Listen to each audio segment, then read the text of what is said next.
नमस्कार दोस्तों, मेरा नाम वीरेंद्र प्रताप गिरी है। अभी हाल ही में मेरे साथ में कुछ दोस्तों की चर्चा हो रही थी कि क्या भारत कभी हिंदू राष्ट्र बन सकता है या कभी नहीं बनेगा। क्या एक विशेष पार्टी भारत को हिंदू राष्ट्र बना सकती है? अगर बना सकती है तो कैसे बनाएगी? और अगर भारत हिंदू राष्ट्र नहीं बन सकता तो क्यों नहीं बन सकता? ऐसे कौन से संवैधानिक प्रावधान हैं जिसके कारण ऐसा कहा जा रहा है? मैं कोशिश करूंगा कि इस वीडियो के अंत तक आप सारी बातों को क्लियर हो जाएं या पूरी तरह से आश्वस्त हो जाएं कि क्या मामला है। तो चलिए शुरू करते हैं हम लोग। देखिए, हुआ क्या, जब भारत आज़ाद हुआ तो भारत के सभी लोग मिलकर भारत को आज़ाद करवाने के लिए लड़े। सब लोग भारत को आज़ाद करवाना चाहते थे, लेकिन क्या सब के लिए आज़ादी का मतलब एक था? तो ऐसा नहीं है। सब के लिए आज़ादी का मतलब एक ही नहीं था, ऐसा नहीं है। दलितों के लिए, जो गरीब थे, जो किसान थे, जो पिछड़े लोग थे, उनके लिए आज़ाद होने का मतलब था जमींदारों से आज़ादी पाना। महिलाओं के लिए आज़ादी का मतलब क्या था? महिलाओं के लिए आज़ादी का मतलब ये था कि उन्हें पुरुषों के समान अधिकार मिलने लगे, राजनीतिक क्षेत्र में, आर्थिक क्षेत्र में, संवैधानिक क्षेत्र में, सारे क्षेत्र में। जो जनजातियाँ थी, बहुत सारे जंगली जनजातियाँ थी और भी बहुत सारी जो जनजातियाँ थी, उनके लिए आज़ादी का मतलब ये था कि बाहर के लोग उनके किसी भी रीति रिवाज में, उनके किसी भी व्यवस्था में हस्तक्षेप ना करें, उन्हें स्वतंत्रता प्रदान हो। तो सबके लिए आज़ादी का मतलब अलग अलग था। जब सब के सब आज़ाद हो गए तो आज़ादी के बाद लगभग भारत के सभी राज्यों में कांग्रेस की सरकार थी और केंद्र में भी कांग्रेस यानी नेहरू जी की सरकार थी। यानी कि जो मुख्यमंत्री हैं सब कांग्रेस पार्टी के हैं, लगभग सारे राज्यों में। अब जब सारे के सारे लोगों को आज़ादी मिल गई तो सब लोग अपने अपने राज्य के मुख्यमंत्री से ये चीज़ कहने लगे कि भाई, हम लोग आज़ादी के लिए इतना लड़े थे, इसलिए थोड़ी लड़े थे कि दिल्ली में एक लोग हटें और दूसरे लोग बैठ जाएं। हम तो अपने लिए लड़े थे, तो हमें बराबरी का अधिकार चाहिए। बहुत सारे मांग उठने लगे। उसके लिए नेहरू जी समाजवादी टाइप के व्यक्ति थे। ये समाजवाद लाने के पक्ष में थे। समाजवाद लाने का मतलब क्या है कि सारे के सारे लोग आर्थिक रूप से बराबरी पर आ जाएं। और बराबरी पर लाने के लिए क्या करना पड़ेगा? जमींदारों से उनकी ज़मीनें छीन छीन कर और उन्हें गरीबों में बांटना पड़ेगा। अब सरकार गरीबों का ज़मीन छीनेगी तो संविधान का निर्माण हो चुका है और संविधान में ऐसे प्रावधान हैं जिसकी वजह से हम किसी की ज़मीन नहीं छीन सकते। अनुच्छेद 19(1) का यफ कहता है कि किसी से मतलब संपत्ति का अधिकार देता है, और अनुच्छेद 31 ये कहता है कि अगर सरकार किसी से उसकी कोई संपत्ति छीनती है तो उसके बराबर की रकम देगी। इन सब प्रावधानों के बीच में नेहरू जी ने बहुत प्रयास किया। उन्होंने पहला संवैधानिक संशोधन किया और बहुत सारी समस्याएं सुलझा दी। इन्होंने बहुत सारी चीज़ें करते रहे और इन्हीं सारे कार्यों में यानी नेहरू जी और भी कांग्रेस पार्टी की जो भी सरकार होते थे, वो सब अमीर और गरीब को बराबर करने के लिए बहुत सारे प्रयास करते रहे। और इसी प्रयास के बीच में 1971 में 29वां संवैधानिक संशोधन हुआ। यहाँ से खेल शुरू होता है। 29वां संवैधानिक संशोधन हुआ। 29वां संवैधानिक संशोधन किस चीज़ से संबंधित था? ये था केरल के लैंड रिफॉर्म से। केरल लैंड रिफॉर्म से यानी कि केरल में किसी जमींदार की ज़मीन को छीनकर कैसे गरीबों में दिया जाए, इससे संबंधित था। यानी केरल लैंड रिफॉर्म से संबंधित था। अब इस एक्ट के तहत इंदिरा गांधी जी ने, एक बहुत बड़ा मठ था केरल में, बहुत बड़ा एक मठ था, मठ की ज़मीन थी और उस मठ के मालिक थे केशवानंद भारती। और जब केशवानंद भारती जी से उस मठ का आधिपत्य छीना गया, उसका जो देख रेख का व्यवस्था था उसे जब उनसे छीना गया केशवानंद भारती जी से, तो केशवानंद भारती जी पहुंच गए सुप्रीम कोर्ट। और सुप्रीम कोर्ट में पहुंचे और एक बहुत प्रसिद्ध जो केशवानंद भारती का केस हुआ, वो उसका फैसला आया 24 अप्रैल 1973 को। और सुप्रीम कोर्ट ने 24 अप्रैल 1973 को जो केशवानंद भारती मामले में जो फैसला सुनाया, वो संविधान का या हमारे इतिहास का सबसे महत्वपूर्ण घटना हुआ। आज तक जितने भी भारत के इतिहास में केस हुए हैं और उसके फैसले आए हैं, उन सारे फैसलों में अगर सबसे महत्वपूर्ण फैसला देखा जाए तो यही फैसला था। किस मामले में आया था ये? तो केशवानंद भारती, मैं के भी लिख दे रहा हूँ, केशवानंद भारती केस था। केशवानंद भारती केस। अब इसमें ऐसा क्या कह दिया सुप्रीम कोर्ट ने? देखिए, हमारा जो न्यायपालिका है और हमारी जो विधायिका है, इसमें लगातार टकराव होते रहे हैं। विधायिका यानी कि संसद जो कानून बनाती है, विधान का निर्माण करती है, वो विधायिका है। न्यायपालिका माने जो अधिकारों को लागू करवाता है यानी कि न्याय देता है, वो न्यायपालिका है। न्यायपालिका और विधायिका में अक्सर टकराव होते रही हैं। किसी भी, अगर मैं इस टॉपिक पर चर्चा करूं कि भारत क्या हिंदू राष्ट्र बनेगा, इस पर 2-2.5 घंटे का वीडियो बन सकता है, पर हमारी कुछ लिमिटेशन है, इस वजह से हम आज इसे बहुत छोटे में समाते हैं, समाहित करते हैं। तो क्या होता है, न्यायपालिका और विधायिका में बहुत सारे झगड़े होते रहे हैं आज तक। उन्हीं झगड़ों में से न्यायपालिका बहुत बार इस पर बंदिशें लगाती हैं, ये संवैधानिक संशोधन करके इस पर बंदिशें लगाता है। जब हम इतिहास को पढ़ते हैं तो ऐसे बहुत सारी चीज़ें देखने को मिलता है। अनुच्छेद 32 के तहत हम लोग सुप्रीम कोर्ट में जाते हैं, सुप्रीम कोर्ट में जाते हैं।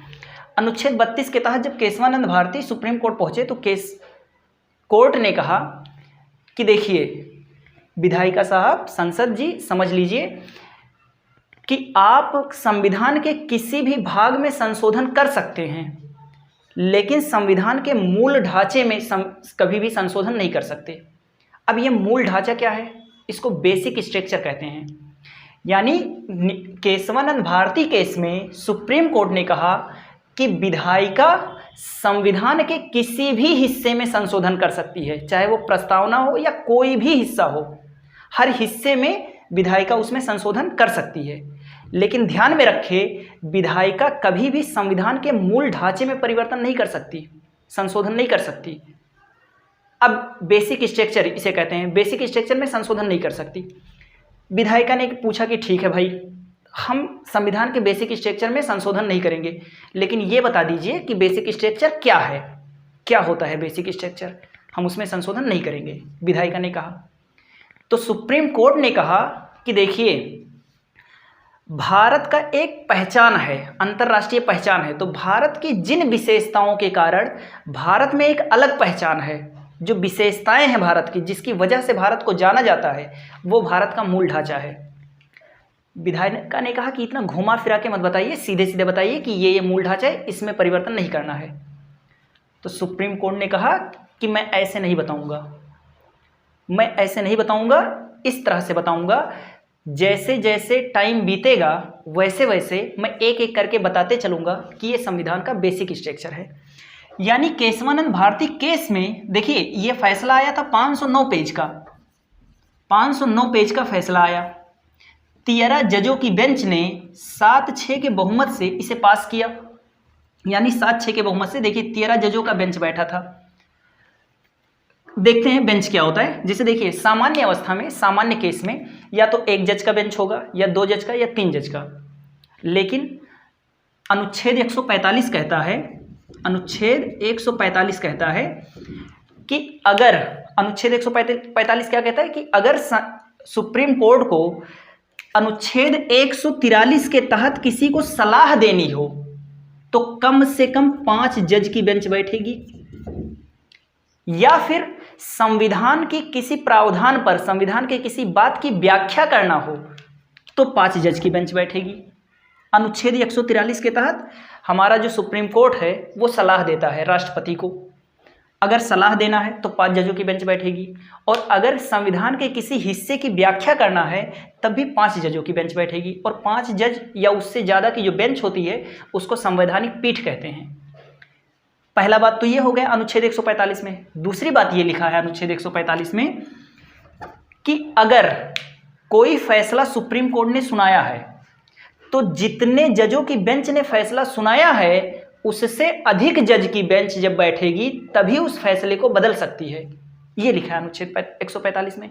यानी कि सुप्रीम कोर्ट ने कोई फैसला सुनाया और सुप्रीम कोर्ट को बाद में एहसास हुआ कि मैंने जो फैसला सुना दिया था वो गलत था और उसे बदलना चाहती है, तो अनुच्छेद 145 के तहत जितने जजों ने उस फैसले को सुनाया था उससे अधिक जजों की बेंच जब बैठेगी तब उस फैसले को बदल सकती है। ये अनुच्छेद 145 कहता है। 13 जजों की बेंच बैठी थी और ये आज तक की सबसे बड़ी बेंच थी। इससे पहले गोलकनाथ मामले में 11 जजों की बेंच बैठी थी, लेकिन केशवानंद भारती केस में 13 जजों की बेंच सबसे बड़ी बेंच बैठी थी। इससे बड़ी बेंच आज तक नहीं बैठा। यानी कि केशवानंद भारती के फैसले को अगर पलटना हो तो 13 से ज़्यादा जजों की बेंच उसे पलट सकती है। 13 या 13 से ज़्यादा जजों की बेंच। देखिए 509 पेज का फैसला था, हम पूरा का पूरा फैसला तो सुना नहीं सकते आपको, हम अपने काम की चीज़ें देखते हैं। केशवानंद भारती केस में जो महत्वपूर्ण था वो था बेसिक स्ट्रक्चर, यानी संविधान का मूल ढांचा है और उसमें कोई भी परिवर्तन नहीं कर सकते। और कैसे कैसे बताएंगे, तो कुछ नहीं बताया इसने, कहा कि बेसिक स्ट्रक्चर में क्या है, समय आने पर हम धीरे धीरे बताते चलेंगे। देखिए इसके बाद क्या हुआ, जब इतना सारा का सारा फैसला आ गया, इसके बाद एक बार एक थे एन रे एक जज थे सुप्रीम कोर्ट के, इनको कहते हैं अजीत नाथ रे। अब अजीत नाथ रे ने 11 और 13 दिसंबर 1975 को इन्होंने 13 जजों की बेंच बैठा दी केशवानंद भारती फैसले को पलटने के लिए। इन्होंने एन रे ने बैठा दिया, 13 जजों का बेंच बैठा दिए। लेकिन हुआ क्या, एक वकील थे जिनका नाम था नानी पालकीवाला। ये नानी पालकीवाला सरकार के विरोध में वकील बनकर आए और जो 13 जजों की बेंच बैठी थी उसके हालत ख़राब कर दिए। इतने सवाल उठाए कि हालत ख़राब हो गया। इनका सबसे महत्वपूर्ण सवाल ये था कि आप लोग केशवानंद भारती के फैसले को बदलने के लिए आज जो बैठे हो, इसका रिव्यू पिटीशन किसी ने डाला ही नहीं, तो अपने आप क्यों बदल गए। ये एन रे कौन थे? ये एन रे एक ऐसे जज थे जिनका सरकार से थोड़ा ज़्यादा ही प्रेम था कुछ, ठीक है। इन्होंने जो एक केस हुआ था बंदी प्रत्यक्षीकरण वाला 1975 में, उसमें भी 5 जजों की बेंच बैठी थी। 5 जजों की बेंच ने 5 जजों ने में से 4 जज ने सरकार के सपोर्ट में फैसला, सरकार के विरोध में फैसला सुनाया था। केवल एक जज ऐसे थे जिन्होंने सरकार के सपोर्ट में फैसला सुनाया था, और वो यही थे। बंदी प्रत्यक्षीकरण मामले में 5 जजों की बेंच बैठी थी, जिसमें से 4 जज ने सरकार के विरोध में फैसला सुनाया था। केवल एक जज सरकार के सपोर्ट में खड़े थे, वो कौन थे? एन रे। जब केशवानंद भारती का फैसला आया तो 7 जज सरकार के विरोध में थे, 6 जज सरकार के सपोर्ट में थे, और इनमें से भी एक एन रे साहब थे। तो इसलिए ऐसा कहा जाता है। तो इन्होंने इस तारीख को एक 13 जजों की बेंच बैठाई कि इस फैसले को पलट दिया जाए। नानी पालकीवाला वकील बनकर आए और इन्होंने इसके हालत ख़राब कर दिए, और अंत में इस बेंच को भंग करना पड़ा। इसके बाद में सरकार ने 42वां संवैधानिक संशोधन किया। कौन सा? 42वां संवैधानिक संशोधन। अब 42वां संवैधानिक संशोधन क्या था? 42वें संवैधानिक संशोधन को हम लोग लघु संविधान कहते हैं। इंदिरा गांधी जी की सरकार ने 42वें संवैधानिक संशोधन में बहुत सारे प्रावधान किए, बहुत सारे बदलाव किए। उन्हीं बदलाव में से एक बदलाव ये था जो अनुच्छेद 368 है। अनुच्छेद 368 क्या है? संसद संविधान में संशोधन कैसे करेगी, वो सारी बातें अनुच्छेद 368 में लिखा है। यानी संविधान संशोधन की पूरी प्रक्रिया लिखी है। देखिए अनुच्छेद 368 में संविधान संशोधन की पूरी प्रक्रिया लिखी है।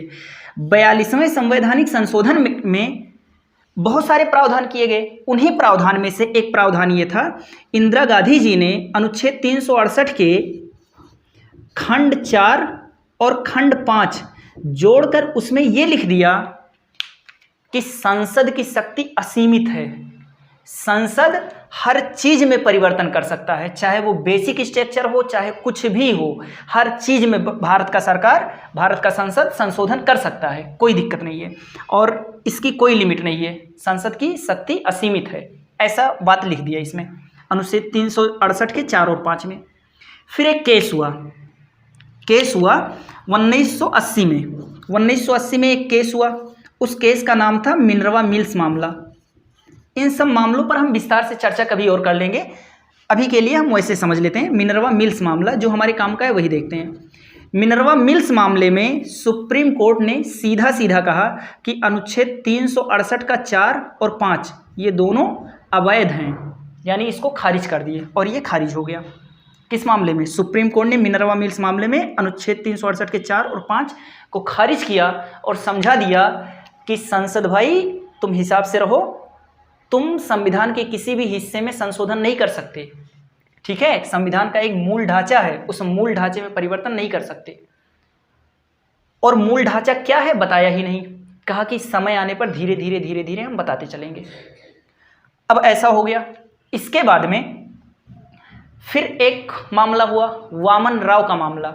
वामन राव के मामले में भी ऐसे ही सरकार के विरोध में एक फैसला दे दिया। फिर ऐसे ऐसे बहुत सारे फैसले होते गए और इसके बाद में एक केस हुआ 1994 में, सबसे लास्ट में और सबसे मोस्ट इंपॉर्टेंट 1994 में एक केस हुआ और उस केस का नाम था एस.आर. बोम्मई का मामला। एस.आर. बोम्मई का मामला। अब एस.आर. बोम्मई का जब मामला हुआ सुप्रीम कोर्ट में, तो ये मामला क्या था? मामला ये था कि ये कर्नाटक के मुख्यमंत्री थे और ये मामला था अनुच्छेद 356 को लेकर, यानी कि राज्य में जो राष्ट्रपति शासन लगता है उसको लेकर। अनुच्छेद 356 को लेकर राष्ट्रपति शासन कब लगा सकता है कोई सरकार, कब नहीं लगा सकता है। किसी दिन राष्ट्रपति शासन पर भी मैं सोच रहा हूँ कि एक वीडियो बनाऊं। राष्ट्रपति शासन अनुच्छेद 356 को भीमराव अंबेडकर जी ने मृत पत्र कहा था। उन्होंने ऐसा क्यों कहा था? क्योंकि ये बहुत खराब टाइप का प्रावधान है, लेकिन जरूरी भी है, जरूरी भी है, खराब भी है। क्या होता है, धारा 356 जब लगता है तो राज्य की पूरी सत्ता केंद्र के हाथों में चली जाती है। एस.आर. बोम्मई मामले में सुप्रीम कोर्ट ने यह कहा कि देखिए, अनुच्छेद 356 भारत सरकार लगा सकता है अगर कोई राज्य की सरकार अपने राज्य में धर्मनिरपेक्षता को बनाए नहीं रख सकती, यानी धर्मनिरपेक्षता अगर अपने राज्य में कोई सरकार बनाकर नहीं रख सकती तो इसको लेकर केंद्र सरकार राष्ट्रपति शासन लगा सकता है। और कहा, इसी मामले में इसने कहा कि जो धर्मनिरपेक्षता है, पंथ निरपेक्षता जो है, ये भारत के संविधान का मूल ढांचा है, यानी इसमें कभी कोई परिवर्तन नहीं किया जा सकता। तो एस.आर. बोम्मई मामले से जो पंथ निरपेक्षता है ये भारत के संविधान का मूल ढांचा बन गया। और जैसे ही पंथ निरपेक्षता संविधान के मूल ढांचे में शामिल हुआ, वैसे ये हो गया कि भारत के संविधान, भारत का संसद पंथ निरपेक्षता में कोई भी परिवर्तन नहीं कर सकता और कोई राज्य की सरकार भी कोई भी ऐसा कानून नहीं बना सकती जो कि पंथ निरपेक्षता का उल्लंघन करता हो। ऐसा नहीं कर सकती। अगर ऐसा वो करती है तो केंद्र सरकार क्या लगा सकता है? राष्ट्रपति शासन, धारा 356 लगा सकता है उस पर। और मूल ढांचे में शामिल होते ही ऐसा हो गया। और सुनिए, कुछ लोग ऐसे कहते हैं कि जो 1976 में जो संशोधन हुआ, 1976 में संशोधन में इंदिरा गांधी जी ने भारत की प्रस्तावना में पंथ निरपेक्षता लिखवा दिया है, इस वजह से भारत पंथ निरपेक्ष है। देखिए, ऐसा नहीं है। भारत का संविधान ही इस तरह से बनाया गया था और भारत के सारे कानून ही ऐसे हैं कि अगर 1976 में ऐसा ना लिखा गया होता तब भी भारत पंथ निरपेक्ष था, धर्मनिरपेक्ष था।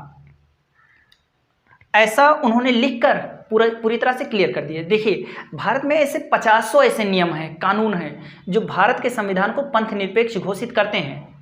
जैसे फॉर एग्जांपल देखिए, अनुच्छेद 14 ले लीजिए, समानता का अधिकार देता है। अनुच्छेद 15 में एकदम साफ साफ लिखा है, क्या लिखा है उसमें लिखा है कि किसी भी व्यक्ति के साथ धर्म, जाति, उसकी भाषा, उसके जन्म स्थान के आधार पर कोई भेदभाव नहीं किया जा सकता। अनुच्छेद 15 भी धर्मनिरपेक्ष साबित करता है उसे। अनुच्छेद 16 के तहत आरक्षण दिया जाता है, उन्हें तो और ज़्यादा व्यवस्थाएं की जाती हैं उनके लिए। अनुच्छेद 19 संपत्ति का अधिकार है, समान रूप से विचरण का अधिकार है। इसके बाद में अनुच्छेद 24 हो गया, 25 हो गया, ये सब भी समानता के अधिकार देते हैं। अनुच्छेद 23 हो गया। अनुच्छेद 30 तो यहाँ तक कहता है, अनुच्छेद 30 पर कुछ लोग सवाल भी उठाते हैं कि अनुच्छेद 30 ज़्यादा अधिकार देता है, जो पिछड़े लोग हैं उनको ज़्यादा अधिकार देता है। वो अनुच्छेद 30 में इस प्रकार से बातें लिखी गई हैं कि थोड़ा सा डिस्क्रिमिनाइज करती है किसी विशेष धर्म को, उसे आप पढ़ेंगे तो समझ में आएगा। और इसके बाद अनुच्छेद 44 है जिसमें लिखा है समान नागरिक संहिता, यूनिफॉर्म सिविल कोड, सारे के सारे लोगों को समान कर दिया जाए पूरे भारत में। जैसे अभी क्या है कि भारत में जो हिंदू हैं, हिंदू शब्द के अंदर सिख, बौद्ध, ये सब भी शामिल हैं। जो हिंदू हैं, हिंदुओं का जो विवाह होगा, जो उत्तराधिकारी कौन होगा, संपत्ति कौन लेगा, ये सब किसके अंतर्गत होता है? हिंदू कोड बिल 1955 का कानून है उसके तहत होता है। और मुस्लिमों के लिए होता है उनके लिए कानून है मुस्लिम पर्सनल लॉ बोर्ड, उसके तहत होता है। अनुच्छेद 44 क्या कहता है? अनुच्छेद 44 ये कहता है कि भारत के सभी लोगों को बराबर कर दिया जाए। मुस्लिमों के लिए, सभी मुस्लिमों के लिए वही नियम हो, सारे हिंदुओं के लिए वही नियम हो, यहूदियों के लिए वही नियम हो, और सिखों, ईसाइयों सब के लिए एक समान नियम कर दिया जाए। इसके बाद में और भी देखिए, भारत में आईपीसी जिसके अंतर्गत Indian penal code, Indian penal code सब पर समान रूप से लागू होता है, धर्मनिरपेक्ष साबित करता है। ऐसे सीआरपीसी है, सीआरपीसी माने क्रिमिनल प्रोसीजर कोड, किसी भी क्रिमिनल पर किस प्रकार से कार्यवाही होगी उन सब लिखा है। सारा का सारा सीआरपीसी पूरी तरह से धर्मनिरपेक्ष है। तो अगर कोई ऐसा कह रहा है कि भारत में धर्मनिरपेक्ष 1976 में लिख दिया गया इस वजह से धर्मनिरपेक्ष हो गया, तो ऐसा नहीं है। 50 ऐसे कानून हैं जो भारत को धर्मनिरपेक्ष साबित करते हैं। दूसरी चीज, सार्वभौमई मामले में क्या हुआ? पंथ निरपेक्षता को मूल ढांचे में शामिल कर लिया गया। और फिर क्या किया गया? पंथ निरपेक्षता को मूल ढांचे में शामिल करते ही ये हो गया कि अब उसमें कोई भी परिवर्तन नहीं हो सकता। अब इसको, भारत को हिंदू राष्ट्र घोषित करना है तो इसके लिए दो ही रास्ते हैं। पहला रास्ता ये है कि सार्वभौमई मामले में जितने जजों की बेंच ने फैसला सुनाया था उससे अधिक जजों की बेंच अनुच्छेद 45 के तहत बैठे और इस फैसले को पलट दे। ये सार्वभौमई मामले में जो फैसला था उसको पलट दे, तो क्या होगा? ये पंथ निरपेक्षता मूल ढांचे से हट जाएगा और भारत को हिंदू राष्ट्र बनाया जा सकता है। या फिर केशवानंद भारती के फैसले को पलट दिया जाए सुप्रीम कोर्ट द्वारा, तो फिर ऐसा हो सकता है। और ऐसा होगा नहीं। क्यों? क्योंकि भारत के और भी तो कानून हैं, आईपीसी हैं, सीआरपीसी हैं, और भी बहुत सारे 50 ऐसे अनुच्छेद हैं जो भारत को धर्मनिरपेक्ष साबित करते हैं। तो ऐसा लगभग असंभव लग रहा है, लेकिन फिर भी क्या होता है, और उम्मीद है कि यहाँ तक का पूरा चर्चा सुनकर आप लोग कुछ निष्कर्ष पर पहुँचे होंगे। तो इस बेस पर सारी बातें कही जाती हैं। आप लोग कुछ बातों से सहमत या अगर असहमत हैं तो कमेंट में लिख सकते हैं।